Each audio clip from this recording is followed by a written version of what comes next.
Buenos días y bienvenidos a todos aquellos que hacía tiempo que no venían a la iglesia. Y damos gracias a Dios porque, como hemos cantado, en su soberanía, Él sigue teniendo el control en medio de esta pandemia que nos ha sorprendido a todos los seres humanos. Creo que nadie se imaginaba que íbamos a vivir esto a estas alturas, ¿no? Pero bueno, el Señor sigue allí controlando y cuidándonos como pueblo, y ahora adoramos al Señor, como siempre, a través de considerar la Escritura. Te pido que vayas abriendo tu Biblia. Vamos a continuar con nuestro estudio en el libro de los Hechos, y la verdad que es un libro fascinante ver esta primera iglesia cuando comenzó a dar pasos, a desarrollarse, pero es impresionante el Espíritu de Cristo cómo va llevando adelante, ¿no?, el reino de Jesús y creando más pueblo y llegando más y más y más. Y el último estudio que tuvimos sobre Hechos compartió Dani y nos habló sobre un concilio en Jerusalén. Hechos capítulo 15, la primera parte. Es que, claro, en todo este desarrollo de la iglesia cristiana creaba mucha incomodidad para la mayoría de los primeros cristianos el hecho de que eran de trasfondo hebreo, judío, y que venían a la fe muchos gentiles, como tú y como yo, que somos gentiles, y la fe cristiana llegó a nuestras vidas.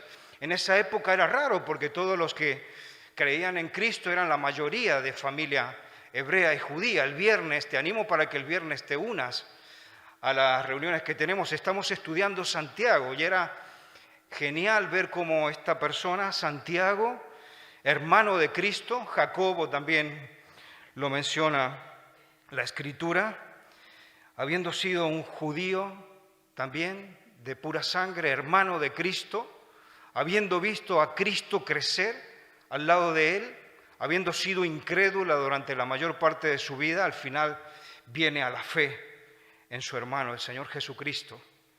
Y bueno, y es el famoso Santiago que escribe la carta de Santiago que estamos estudiando los viernes. Hemos comenzado, este viernes pasado tuvimos una panorámica un poco de toda la carta.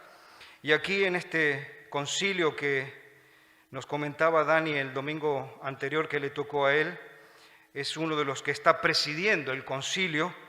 Y claro, aquí hace una declaración muy potente, ¿no?, el concilio, de que no se debe inquietar más a los gentiles que vienen a la fe, porque claro, se les quería imponer las tradiciones judías, la circuncisión, se les quería imponer que cumplieran la ley judía, y esto era una perturbación. Entonces el concilio decide que no, los nuevos hermanos que vienen a la fe no sean perturbados, no sean inquietados. Y entonces de allí termina la parte donde expuso Dani.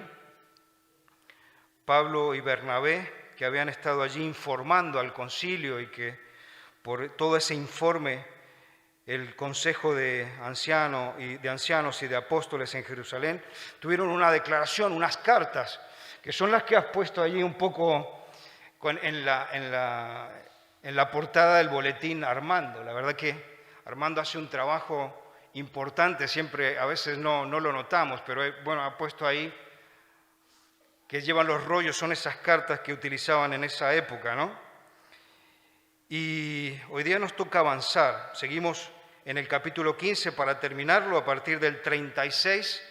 Fija tus ojos allí, en el 36 en adelante vamos a leer, y también vamos a aprovechar un vídeo que preparó Armando que marca un poco esa ruta de el segundo viaje misionero, porque aquí comienza el segundo viaje misionero que hace Pablo y Bernabé, y también lo vamos a ver allí en ese vídeo que ha hecho Armando. Así que vamos con la lectura de nuestro texto de hoy, Hechos capítulo 15 del 36 en adelante, y escribe así Lucas, dice: después de algunos días, Pablo dijo a Bernabé: volvamos a visitar a los hermanos en todas las ciudades en que hemos anunciado la palabra del Señor, para ver cómo están.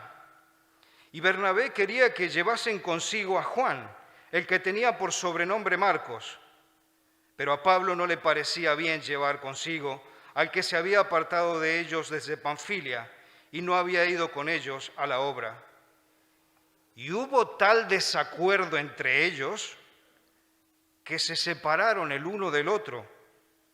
Bernabé, tomando a Marcos, navegó a Chipre, y Pablo, escogiendo a Silas, salió encomendado por los hermanos a la gracia del Señor, y pasó por Siria y Cilicia, confirmando a las iglesias.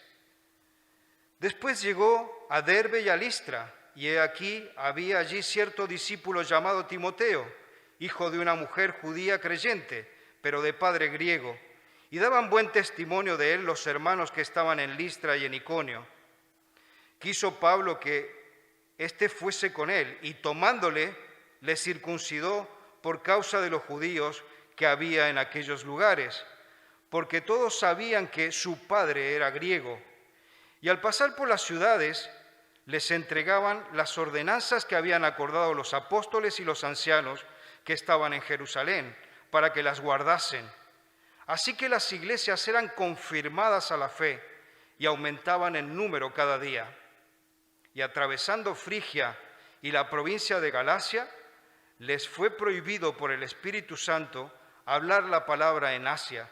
Y cuando llegaron a Misia, intentaron ir a Bitinia, pero el Espíritu no se lo permitió.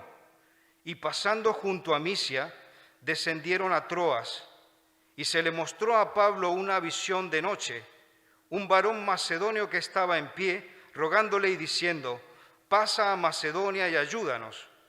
Cuando vio la visión, enseguida procuramos partir para Macedonia, dando por cierto que Dios nos llamaba para que les anunciásemos el Evangelio. Y la verdad que me ha hecho mucho bien poder considerar este texto durante estos días. Y entonces, como dice el boletín, vamos a ver el bosquejo de que vamos a meditar, nuestro pensamiento. Quisiera que lo organicemos con un título de nuestra meditación. Este texto nos presenta un modelo correcto de evangelización, un modelo bíblico de cómo la iglesia debe evangelizar. Y nuestro pensamiento también pasará por un primer punto donde vamos a considerar una pasión que vemos que surge del texto, una pasión de los que llevaban el Evangelio y las prioridades correctas que se fijaban al llevar adelante el mensaje de Cristo. Seguidamente vamos a ver cómo presentan correctamente el mensaje del Evangelio y vamos a rematar, antes de algunas aplicaciones, la sensibilidad que debemos tener como pueblo de Dios. Ese pueblo que el Espíritu Santo está llamando, ese pueblo que el Espíritu de Cristo sigue llamando para venir hacia Cristo, para venir hacia Dios, para caminar junto a Él. Somos un pueblo de discípulos que Cristo se ha formado, discípulas y discípulas que aprendemos de Él y que debemos ir de gloria en gloria, como dice la misma Escritura, para que su persona sea formada en nosotros, su carácter sea formado en cada uno de nosotros. Y eso es un gran reto. Eso es un gran reto porque, como ya iremos viendo, ese es el modelo que la Escritura presenta para una evangelización correcta.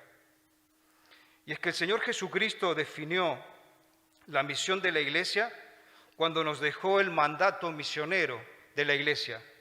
Mateo capítulo 28, 19 a 20 es un mandato que el Señor Jesucristo nos deja como pueblo. Por tanto, id y haced discípulos a todas las naciones, enseñándoles que se bauticen en el nombre del Padre, del Hijo y del Espíritu Santo. Y tenemos que hacer todo un seguimiento para que las doctrinas de la gracia, para que el Evangelio pueda penetrar en la mente y en la persona de la gente. Y en toda la historia de la Iglesia vemos cómo se trata de cumplir esta misión que el Señor Jesucristo nos ha dejado. Hay un consenso generalizado sobre cómo tenemos que cumplir esa misión. Y existe para eso, bueno, muchos métodos, ¿no?, que se plantean en la iglesia, ¿no? Hay enfoques diferentes de cómo tenemos que evangelizar, métodos desde lo más simples, donde se hace una presentación rápida, pero tratando de que sea efectiva del Evangelio de Dios, de Cristo. Y también hace unos años vivimos nosotros aquí, ¿no?, como iglesia, este Festival de la Esperanza. Recuerdo que era una mega campaña, una cruzada que involucró a casi todas las iglesias evangélicas en Cataluña. Entonces hay distintos métodos para evangelizar.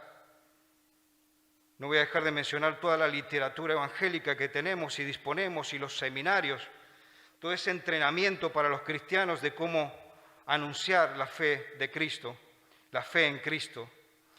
Y toda esta metodología no está mal, pero lo que quiero que veamos esta mañana es lo que surge de nuestro texto en Hechos, con este modelo de evangelización que ellos están poniendo en práctica allí.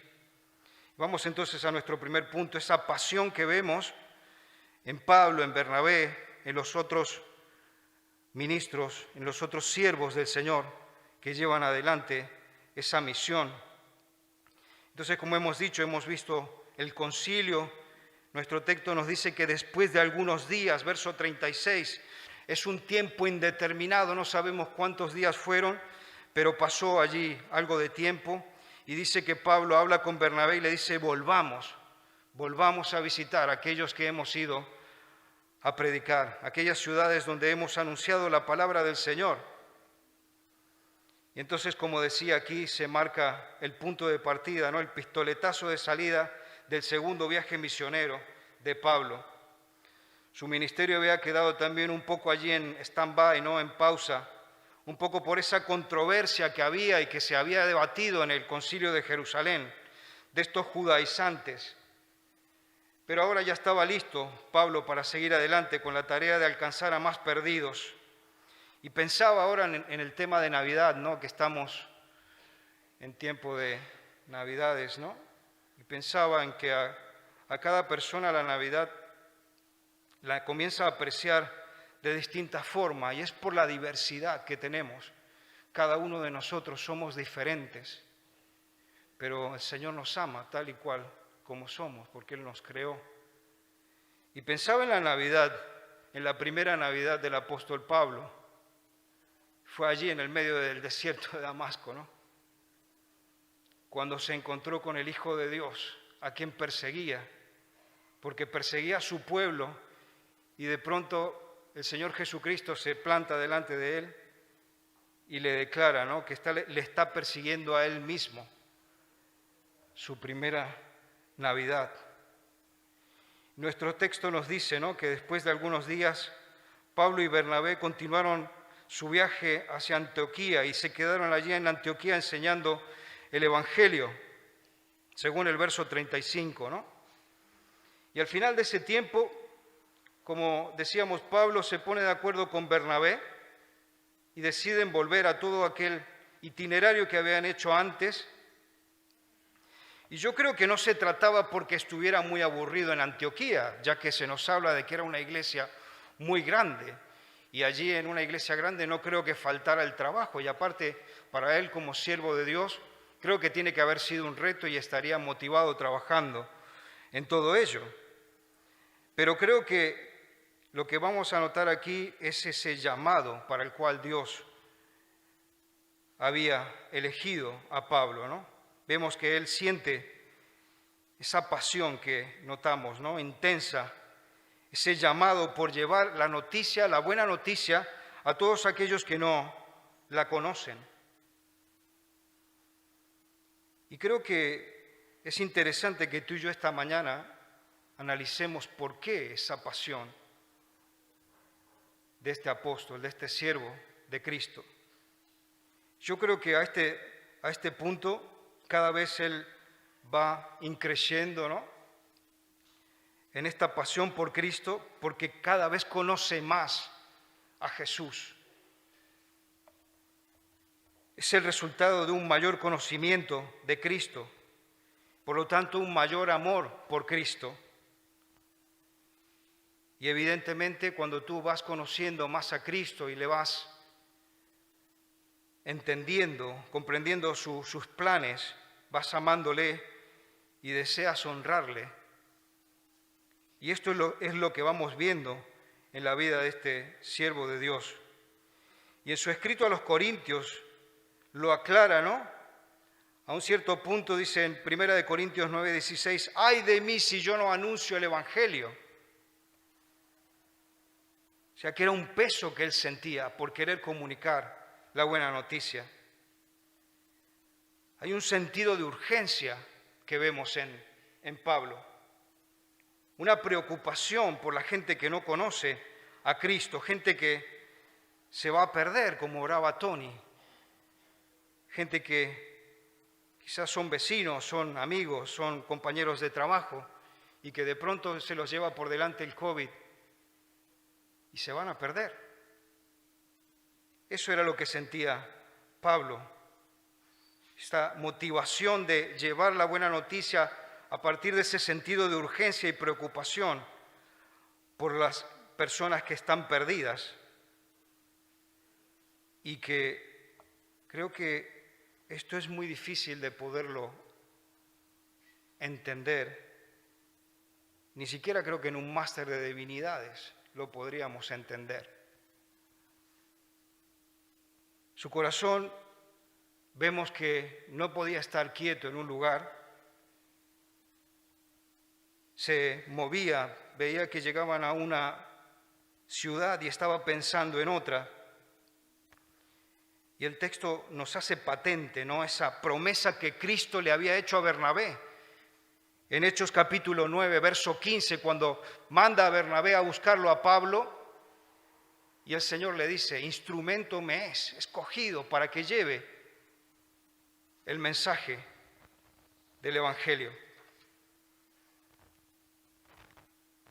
Es impresionante también cuando leemos Romanos capítulo 15, porque allí cuando le escribe a los romanos, a un cierto punto, inclusive el título de esta versión, dice que está expresando ese deseo de querer ir a Roma. Y me parece interesante, yo soy un inmigrante, he viajado y he vivido en ciudades grandes, gracias a Dios.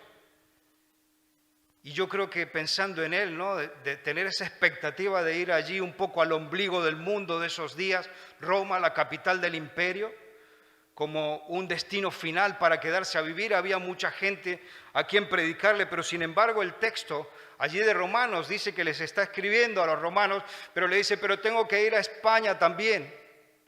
Por lo tanto, vemos que su inquietud era de llevar el Evangelio a todos aquellos lugares, como el Señor Jesucristo lo había programado. Tenía esa pasión tan tremenda, ¿no? Pero incluso Roma, como decimos, para él fue solo un paso para ir a llevar más luz de lo que habían comenzado a aprender, porque allí se había formado una comunidad de creyentes que no había engendrado él, como él mismo utiliza ese término, ¿no?, sino que esos habían llegado, se habían comenzado a congregar y habían formado la congregación en Roma, y después él va a ministrar allí. Sentía el peso de extender el reino del Señor Jesucristo y no podía descansar, incluso cuando estaba tranquilo y cómodo en compañía de los hermanos, como estamos viendo aquí en Antioquía. Creo que él a este punto se ha compenetrado mucho de su Señor, del Señor Jesucristo. Va entendiendo cada vez más la persona de Cristo, va entendiendo su carácter, va entendiendo los valores de Jesús, va comprendiendo la misericordia de Cristo. Y solo así se entiende que él pueda tener esa urgencia de ir a los demás. Por favor, considéralo esta mañana. Tú y yo tenemos que pensar en esto. Y creo que ya tienes que hacer un ejercicio en este sentido, porque es la Escritura que nos pone en discusión, a ti y a mí. Lo que está surgiendo ahora del texto tiene que mover nuestra zona de confort y hacernos venir a Cristo. todo parte de ese contacto directo con la Escritura que nos revela la persona de Cristo. ¿Cómo estamos en esa lectura y en esa meditación personal? ¿Cómo estamos en ese estudio que tenemos que llevar tú y yo cada día para poder conocer más a Jesús, poder amarle realmente como Él se merece, poder adorarle como Él piensa que tenemos que hacer, porque Él nos ha creado para eso? A los Corintios Él escribe, 2 Corintios 3:18, que tenemos que ser transformados, les dice Pablo a los Corintios, y es lo que tenemos que vivir tú y yo, esa metamorfosis, ese cambio que tiene que venir porque Cristo es formado en nosotros. El estilo que vemos en Pablo demuestra una responsabilidad que hoy en día en nuestro ámbito a veces es difícil de ver, ¿no? Pero bueno, no podemos levantar el dedo contra nadie, ¿no?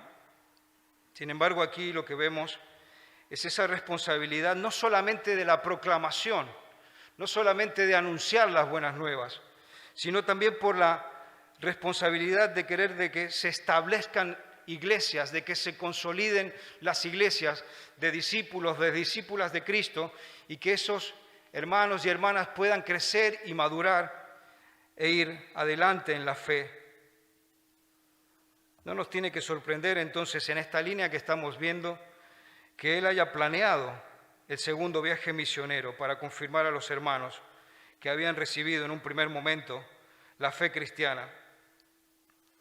Y entonces nuestro texto nos dice, ¿no?, esto, que se pone de acuerdo con Bernabé para ir a visitar todos aquellos y ver cómo estaban, a qué punto habían llegado. Entendía realmente la prioridad que tiene la evangelización, que es discipular a la gente, discipular a las personas.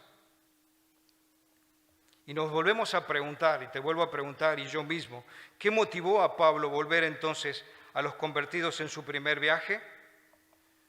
Por un lado, creo que notamos que él amaba a esas personas, y les amaba, como él declara en varias cartas, ¿no?, como a hijos espirituales que había engendrado en el Señor. Entonces hay una evangelización caracterizada por amor y preocupación por aquellos que habían recibido a Cristo. Cuando les escribo a los Corintios, por ejemplo, en 1 Corintios 4:15, notamos a Pablo como un padre amoroso que está preocupado por sus hijos. Y por otra parte deseaba volver a visitar a los que se habían convertido para ver cómo estaban madurando en el Señor. Y creo que esto también es un reflejo de cómo iba entendiendo más a Jesús. Porque Jesús había pasado la mayor parte de su ministerio ¿con quién? Con los 12. Y dedicó casi todo el tiempo a los 12 para que ellos pudieran crecer y ser esa base para que después el pueblo de los discípulos y las discípulas de Cristo pudiera extenderse a través de la historia, porque tú y yo tenemos esa base común, el fundamento de los apóstoles de Cristo. Y el Señor casi todo su ministerio lo dedicó para eso. Esto confirma que no era un evangelista de tocata y fuga. Y lo mira Frank como pianista que es. La tocata y fuga es una pieza que hacen los músicos para tocar todo el teclado así muy rápidamente para ver que funcione correctamente. Evidentemente que Pablo no nos está demostrando eso. En el capítulo 16 se nos habla, ¿no?, de que quería llevar con ellos a Juan Marcos, Bernabé, pero Pablo no quería. Y en el capítulo 13, verso 13 de Hechos, se nos explica qué había pasado, y es que Juan Marcos no había querido acompañarlos en el viaje. Y esto había quedado en la mente de Pablo y había perdido completamente la confianza en él. lo veía como un desertor, pero Bernabé, que quería mucho a su sobrino y también tenía otro carácter distinto, diversidad. Dos siervos tremendos de Dios, dos siervos con un nivel de madurez tremenda en el Señor, pero hay diversidad en el pueblo de Cristo. Y aquí los tenemos confrontados. Uno que veía a Juan Marcos como un desertor y el otro que quería darle una segunda oportunidad. Tú y yo tenemos una visión más panorámica de todo lo que sucedió y sabemos que la gracia del Señor actuó y transformó esa confrontación de mal a bien. Pero ese fue un momento muy, muy duro, ¿no? Parece que la discusión que tuvieron fue muy intensa y como resultado se produjo una división y cada uno se fue para una parte, para un destino diferente, ¿no? Dice que Bernabé salió para Chipre con Juan Marcos y Pablo, escogiendo a Silas, se dirigió hacia Siria y a Cilicia. Y no volvieron a trabajar juntos, porque después en el libro de Hechos no se menciona más a Bernabé. No obstante las diferencias y el fuerte desencuentro que se produjo, tú y yo podemos saber, ¿no?, por todo lo que leemos en el resto de cartas, que Pablo escribe, ¿no?, aprobando el ministerio de Bernabé. En varias cartas él escribe como que apoya, ¿no?, a Bernabé como hermano, no obstante lo que vemos ahora que está pasando en nuestro texto. Y también Juan Marcos, a pesar de esta incidencia, de este problema, después pasó a ser uno de los colaboradores más importantes de Pablo y del mismo apóstol Pedro. Incluso llegó a tener el privilegio de ser uno de los evangelistas. Tenemos uno de los 4 evangelios que es de Juan Marcos. Es que creo que nuestro Dios, cada vez que lo vamos conociendo, nos damos cuenta, ¿no?, lo extraordinario que es y cómo puede transformar el mal en bien. Bien lo aprendió José, ¿no? Allí en el Antiguo Testamento, Génesis capítulo 50, los hermanos lo habían vendido como un esclavo a Egipto y sin embargo el Señor lo llevó a ser casi el segundo de Egipto, al lado de la mano derecha del faraón, con un propósito que Dios tenía para salvar a su pueblo, ¿no? Y declara José en Génesis 50, 20, ustedes pensaron mal contra mí, pero el Señor transformó ese mal en bien. Y aquí vemos algo parecido, algo similar. Entra en escena Silas, que también es un líder en la iglesia de Jerusalén.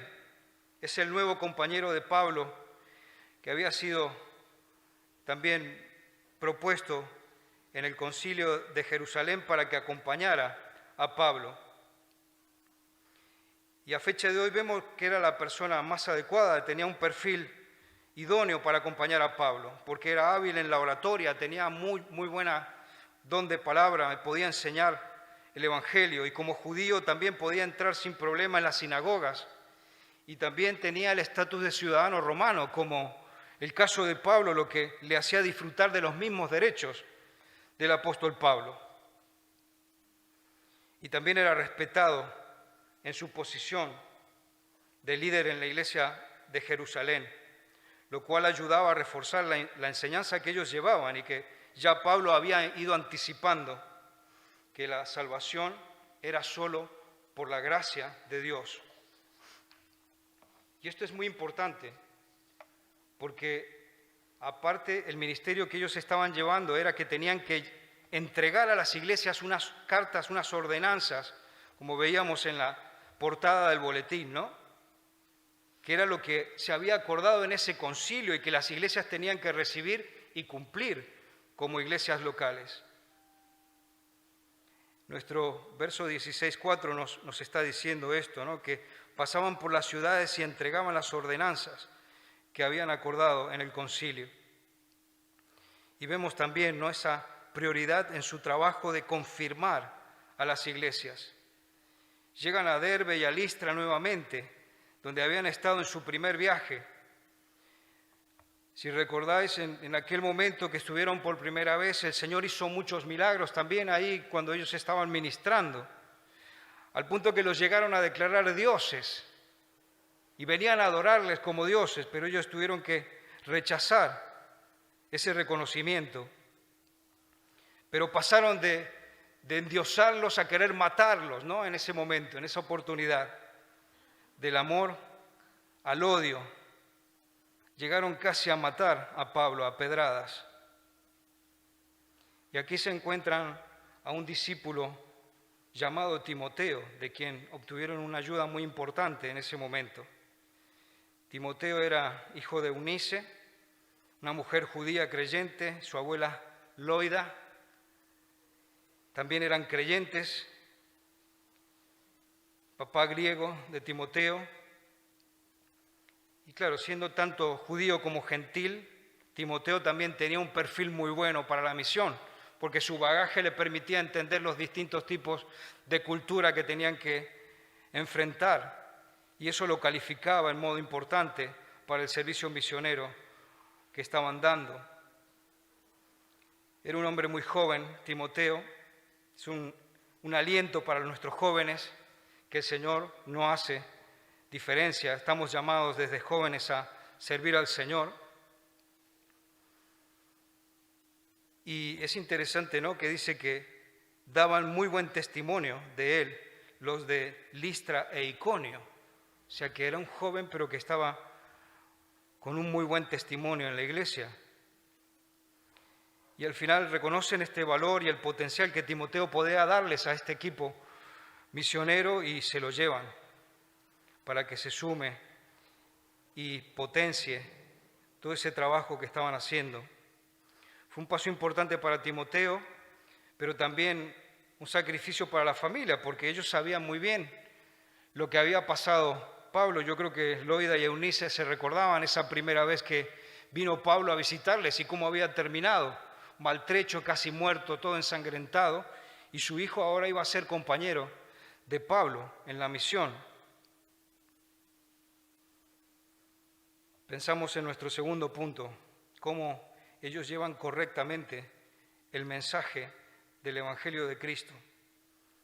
Y es que es muy importante que nosotros tengamos en cuenta que el mensaje va correctamente comunicado. Y el mensaje que hay que llevar, como ellos aquí, es que la salvación es por gracia, por la fe en el Señor Jesucristo. Ni ellos ni nosotros tenemos que convencer a nadie sobre esto, simplemente explicar de que la persona necesita creer solamente en el Señor Jesucristo. Y ese fue el mensaje que ellos llevaban. Pablo, Silas, Timoteo anunciaban lealmente este mensaje de Cristo. El verso 4 dice que pasaron por las ciudades de Galacia y entregaban esas ordenanzas que habían acordado y habían recibido en Jerusalén. Y entonces pedían que guardasen esas líneas, esas confesiones, por así decirlo, ¿no? Y estaban extendiendo ese mensaje de verdad liberadora, ¿no?, que el Concilio de Jerusalén había emitido. La salvación principalmente es por gracia de Dios. No tienen que cumplir ninguna otra norma judía, ni tampoco la circuncisión, ni otras cosas. Había unas recomendaciones nada más que decía, ¿no?, que os abstengáis de los sacrificios a los ídolos, de sangre, de ahogado y de fornicación, las cuales cosas si os guardareis bien haréis, habían escrito allí en Jerusalén. Y vemos los efectos saludables de esta comunicación que ellos llevaban. En el verso 5 del capítulo 16 dice que las iglesias eran confirmadas en la fe y aumentaban en número cada día.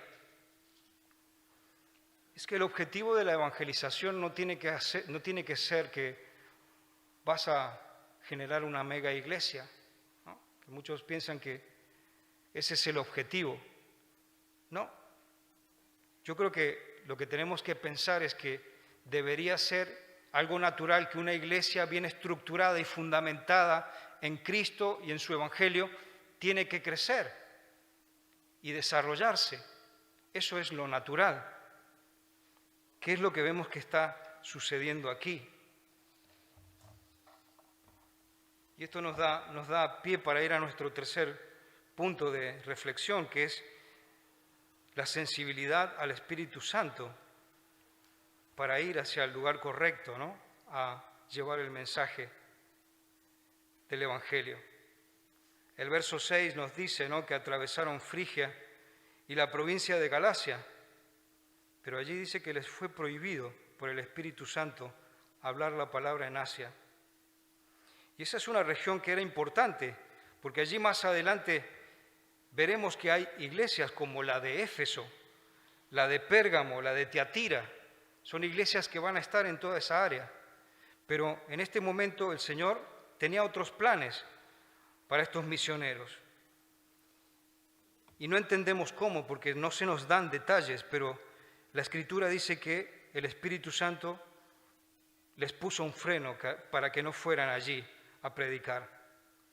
Y entonces con ese bloqueo que el Señor les pone, entonces los misioneros giran hacia el norte y van en dirección Misia, hacia la parte norte de Asia. Pero cuando intentaron ir hacia Bitinia, el Espíritu tampoco les permitió avanzar. Tampoco se nos dan detalles, ¿no?, de cómo fue que el Espíritu Santo trató con ellos para frenarlos. Y entonces descendieron hacia Troas, que es una ciudad portuaria en el mar Egeo. Pero a todo esto vemos su confianza, ¿no? Ellos iban serenos y confiando en el Señor que les iba guiando.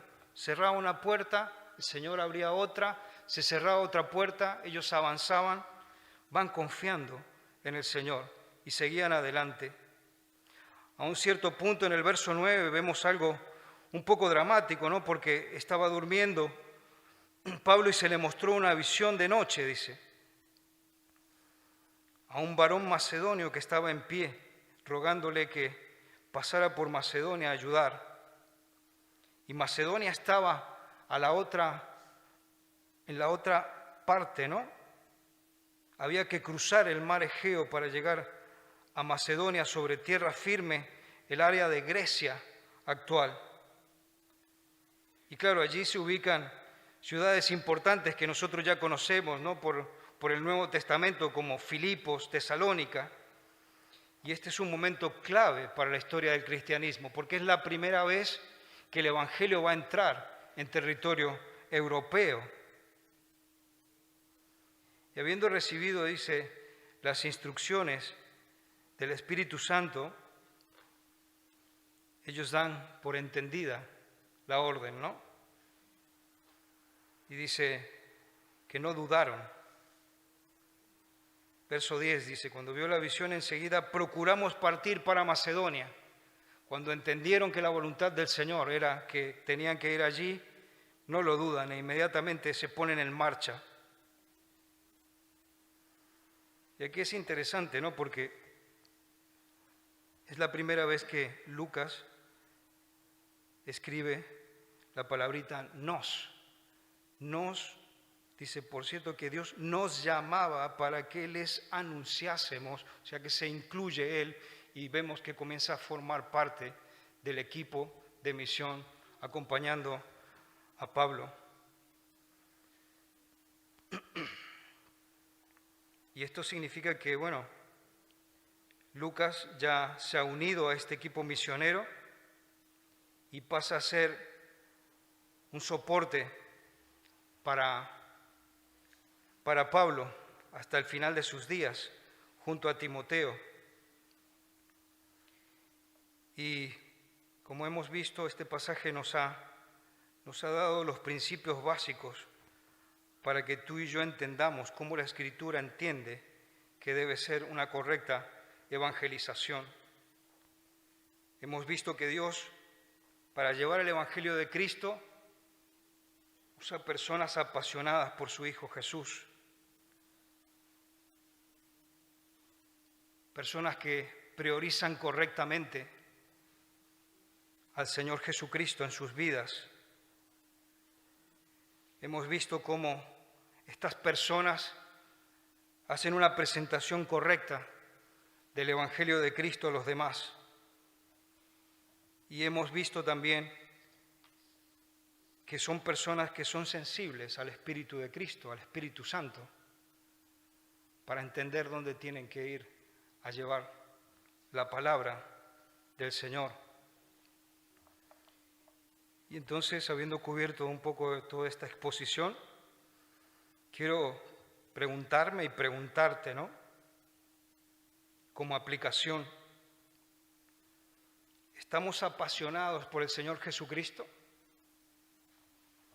¿Podemos decir tú y yo que vivimos como estos que eran apasionados por Jesús? Hemos analizado un poco, ¿no?, ese por qué Pablo tenía esa forma de ser, ¿no?, esa actitud y esa motivación. Y hemos dicho que una clave es el conocimiento de Jesús. Él creía que sabía mucha teología, creía que sabía todo, pero en realidad un día se dio cuenta que no sabía nada. Pero a partir del momento que entiende cuál es la verdad, quién es Cristo y quién es Él, comienza todo un proceso de transformación en su vida. Al conocer a Cristo, conocerle le implica que ama más al Señor Jesucristo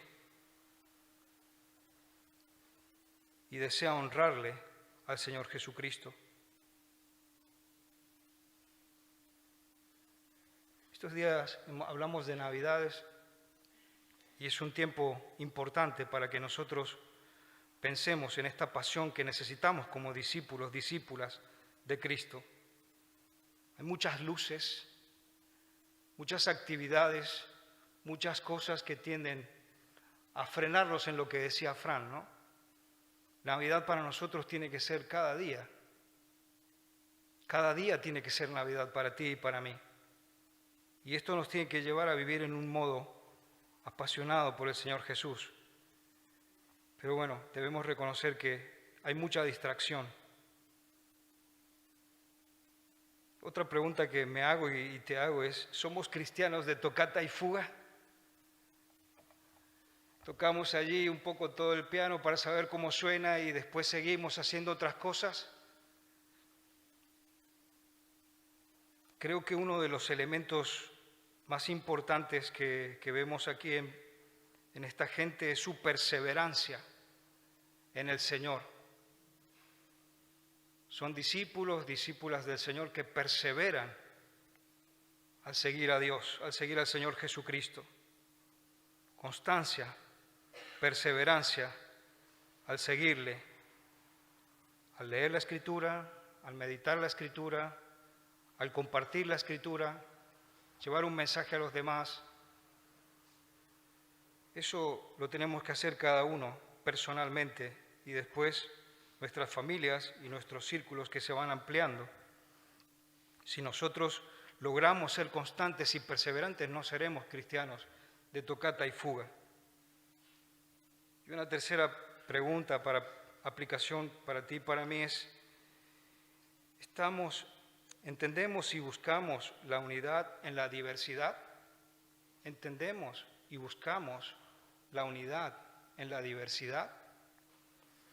Y lo digo porque hemos visto a estos dos trenes que han chocado, ¿no?, esta mañana delante nuestro, Bernabé y Pablo, tremendos siervos de Dios, cada uno con su carácter. Y sin embargo, tú y yo podríamos pensar esta mañana, es lícito que haya una división en la iglesia, porque aquí lo estamos viendo, ¿no? Cada uno impuso su criterio y al final se dividieron.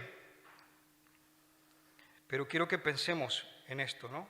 Dos hermanos del calibre de Bernabé y Pablo podría hacernos pensar de que no hay ningún tipo de problema en que esto se produzca en la iglesia.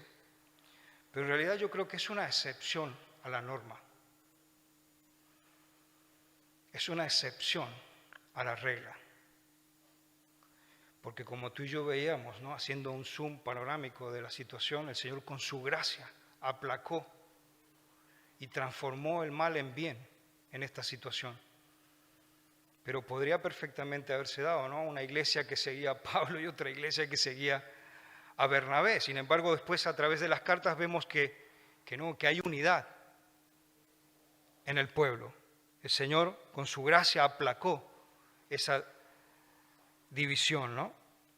Pero yo quiero llevar tu mente a Juan capítulo 17 y por eso explicarte y recordarte que esto es una excepción a la norma, porque el Señor Jesucristo en Juan 17 ora por la unidad de su pueblo. Su oración es: Padre, que ellos sean uno como tú y yo somos uno. Y a partir de que ellos sean uno, dice que el mundo creerá. El mundo creerá porque ve la unidad del pueblo de Dios. ¿Cómo estamos en cuanto a entender la unidad en la diversidad? Sé que es complejo, pero si tú analizas y miras a tu Dios, mi Dios es trinitario, es Padre, Hijo e Espíritu Santo. Un Dios tan diverso en su persona, y tú mira la creación de Dios, que lleva ese sello de la diversidad de Dios. Mira la diversidad que hay en todas las cosas que ha hecho Dios. Y tú y yo somos diferentes. ¿Por qué? Porque yo he nacido en un lugar, tú has nacido en otro lugar, tú hablas un idioma, yo hablo otro idioma, pero todos somos uno en Cristo. Hay una unidad en la diversidad y creo que esto también es un pie fundamental, ¿no?, de este modelo correcto de evangelización como iglesia, como pueblo, donde todos nosotros somos uno en Cristo y el mismo Señor Jesucristo dijo que todos cuando nos ven, un pueblo tan diverso, tantas nacionalidades, tantas características diferentes, pero uno en Cristo, eso es un impacto tremendo para la sociedad. Y lo fue en aquella época y lo seguirá siendo ahora y siempre. Por lo tanto, te animo que podamos avanzar en eso.